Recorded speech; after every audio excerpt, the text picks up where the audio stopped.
You see, God has created human beings, that's you and me, for a particular purpose and for a particular design. He has made us for the purpose of having a relationship with Him. We are hardwired for a relationship with God. We are designed for that purpose. We are relational beings made for a relationship with the relational God. And we are made to love Him. God is love. And He wants to share that love with us. He wants us to experience the love that existed before all creation came into being, that existed in the Godhead of the Father, the Son, and the Spirit, the community of the Trinity.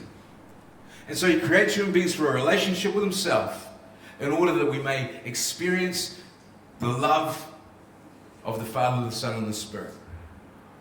And so we made it in the image and likeness of God, like Him in certain ways so as to facilitate our relationship to Him, and made in His image to reflect His character and nature to Him, to each other, and to all of creation. Each of those 3 steps is very, very important. To God, to each other, and to all of creation. Often in the Western church we forget the last bit of that. But all 3 of those steps, as we will discover as we get deeper into this book, are very, very important. So we're made for a relationship with God in the image and likeness of God, sharing in certain the attributes of God in order to facilitate our relationship to God, and we're made in His image to reflect His character and nature to God, to each other, and to all of creation. Adam and Eve, the first human beings, were put into the Garden of Eden, and they were given this wonderful place, this environment in which to live. There was a blessing. It was full of food and nuts and seeds. There was only one caveat. God said, do not eat from the tree of the knowledge of good and evil. On the day you eat of that tree, you will die. Adam and Eve have an encounter with an angelic being that we've come to know as the great serpent, the great dragon, Satan, the devil. And he says to them, did God really say? Did God really say that you would die? Yeah, we're not allowed to eat from the tree. We're not allowed to even touch it unless we die. We're going to die. And the serpent says to Eve, no, you won't die. No, you won't die. No, God doesn't want you to do that. He doesn't want you to eat the fruit of that tree, because He knows the day you eat from that tree, your eyes will be opened. And you will know good and evil for yourselves. And you'll be like Him. He doesn't want that. He's lying to you. Your God is a liar. He wants to keep you down. He wants to oppress you. He doesn't want you to be all that you can be. He doesn't want any competition for His glory. Adam and Eve succumbed to the temptation. And in eating of the fruit of the tree of the knowledge of good and evil, they are by their actions proclaiming that God is a liar. It's not quick. So often we teach this as if it's like just they're breaking God's rules. They are, but it's far more serious than that. They're not just breaking His rules. They are calling God a liar. They are impugning the very character and nature of the true and living God who made them for a loving relationship to reflect His character and nature to God, to each other, and to all creation. They're impugning His character. They're calling Him a liar. It's an act of blasphemy. It's an act of blasphemy. And they are setting themselves up as false gods. On the day you eat it, you will be like Him. And they wanted to be like God. It's blasphemy. It's idolatry. That's the real issue here. Not the breaking of God's laws. Not the breaking of His rules. That's just a symptom of the problem. It's not the problem. The problem is their heart attitude towards God. That's the problem. And they revealed what was in their heart through what they did. You see. So, Adam and Eve have a bit of a falling out with God. God is not best pleased, kicks them out of the Garden of Eden, says, go your own way. Fine. If that's the way you want to be, you have it your way. And so Adam and Eve go out into the world, separated from God. They are now separated from each other. There is a fraction, there is a division between them. There's a division between God. There's a division between them and the creation over which they had been given dominion. The ground is no longer good. It is bringing forth thorns and thistles, and there is death as a result of the sin of blasphemy and idolatry committed by Adam and Eve. And so we go through from Adam and Eve to Cain and Abel. We know the story there. There's a murder that takes place, and we get right through to Noah. And by the time we get to the story of Noah, Genesis chapter 6, God has had enough. What is happening in the days of Noah far exceeds anything that we could ever imagine. You know, there's the old saying, what happens in Vegas stays in Vegas, right? What was happening in the days of Noah makes Vegas look like a preschool kiddies like morning tea get together. It was scandalous. And God determines that he can't have that anymore. And so there's the flood and the ark and the saving of Noah and his family and a new beginning in Noah. How does that work out? Noah gets off the boat. First thing he does is plant some vineyards and gets drunk. Good old Noah. What a guy. Cheers, God.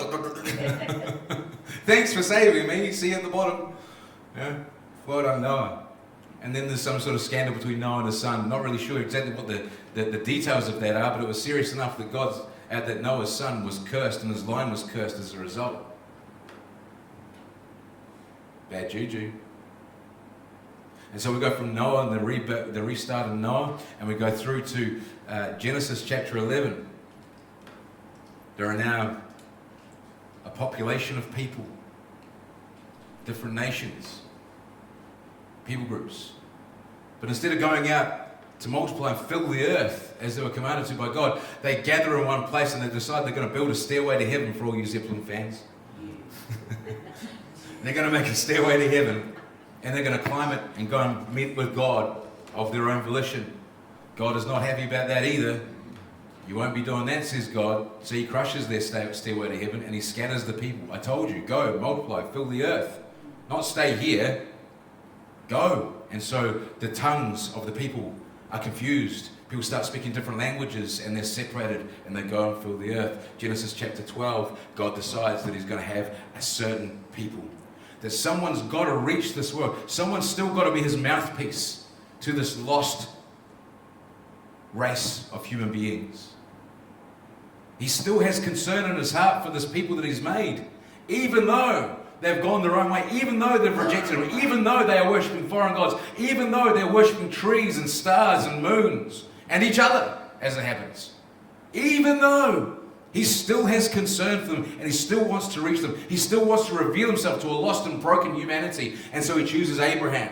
Genesis chapter 12. And he says to Abraham, I'm going to make a great nation out of you, Abraham. Now, if you know the story, this is a bit of a running gag, right? Abraham's like, I'm an old man. Really? Is that the deal? I don't know how that's going to happen. I'm well past the age. My wife, she's beyond the age of bearing. That's the polite way to put it. How are you going to do that, God? Abraham, leave it to me. I'm going to make a great nation of you, so that if you could count the stars of the sky, that's how great your nation will be. That's how great your people will be. That's how numerous they will be. That if you could count the grains of sand on the beach, that's how numerous your people will be. And all of the nations of the earth will be blessed through your people, Abraham, through your offspring. Genesis chapter 12. Whoever blesses you will be blessed. It's getting a little controversial now, aren't we? Whoever blesses you will be blessed. Whoever curses you will be cursed. Abraham is told by God to leave Ur of the Chaldees and to head west to a land that he's going to show him. And Abraham walks into this promised land. And it's a land flowing with milk and honey. And Abraham sojourns there, is the word that the scripture says. He travels around and he walks the length and breadth of it. He builds altars to the living God on this piece of land. He has children. He has a boy. He has another boy. They have boys. They have offspring. There's a lineage. Abraham, Isaac, Jacob. 12 tribes of Israel. Yeah. 12 tribes of Israel. Joseph. Technicolor Dreamcoat. Here comes the dreamer of dreams. Joseph. Joseph gets sold into slavery in Egypt. He goes to Egypt. He ends up running Egypt. He ends up being like the prime minister, second only to Pharaoh. Blesses the entire world. Is blessed through Joseph. In the famine, remember? He stores up the food for the famine and he distributes it amongst the people. Egypt grows rich and wealthy and blessed, and the nations of the earth are blessed because they survived the famine because of the wisdom of Joseph. And so we see a partial fulfillment of the promises God made to Abraham and Joseph. All of the nations of the earth will be blessed through you. Isn't that wonderful? Isn't that wonderful? The book of Genesis ends with the blessing of the peoples of the world through the offspring of Abraham, Joseph. But then a Pharaoh comes who didn't know Joseph, and the Israelites had grown numerous, and the Egyptians begin to oppress the Israelites, and they hold them captive and they make them work to the bone.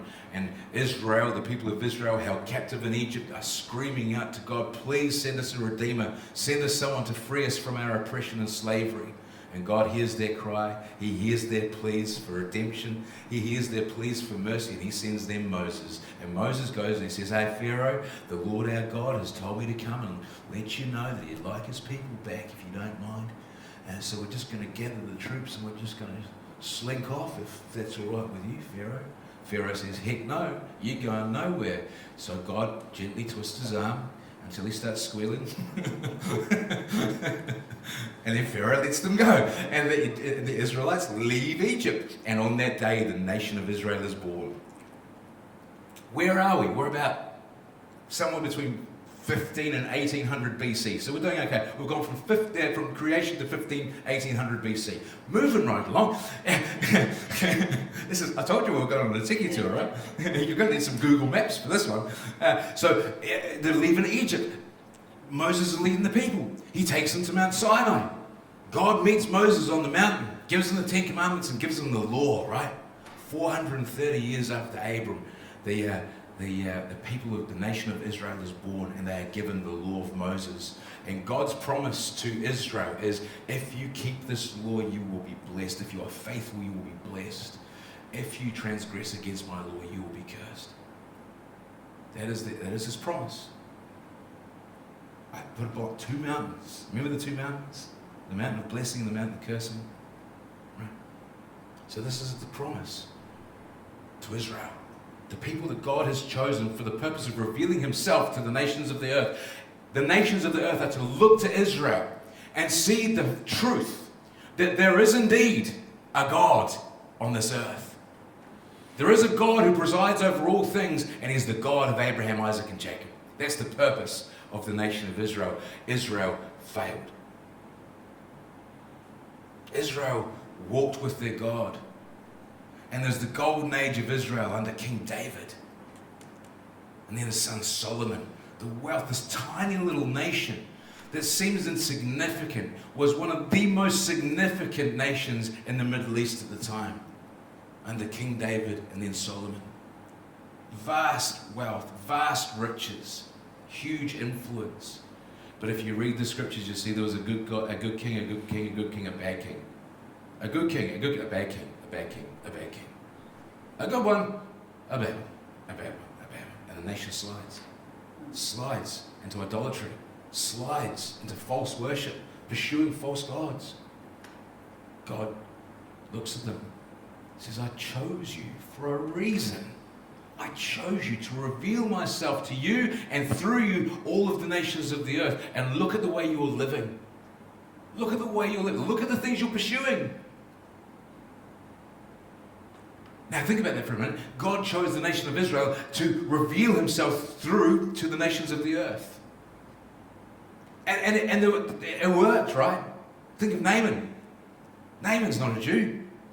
Naaman's got leprosy. He's a general of a big army. And he's got leprosy. And he's looking to all the medical people of the day, and they can't cure his leprosy. And he's looking to all of the witch doctors and all of those guys and the soothsayers and all those cats. And none of them can heal him. And a servant overhears the problems of Naaman and says, there is someone that can fix you. I want to take you to the prophet. And Naaman's like, well, I've tried everything else, why not? And so he goes to the prophet, and the prophet says, go and dip. Dip in the water 7 times. And so he does. He gets in the water, dips 7 times, comes out cleansed, comes out healed of his leprosy. This Gentile general. And what's his response? There is a God. There is a God of this earth.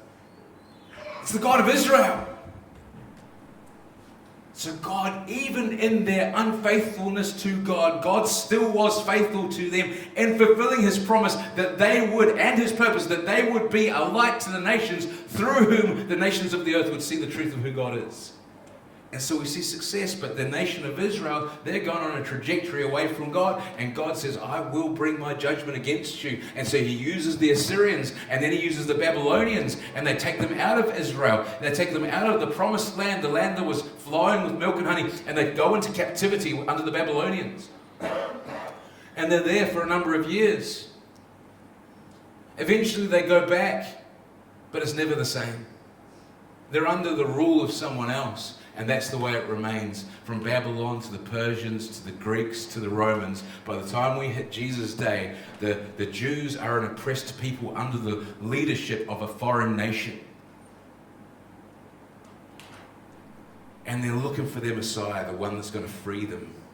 They're looking for the one that's going to bring redemption like Moses did back in the day. The one that's going to set them free.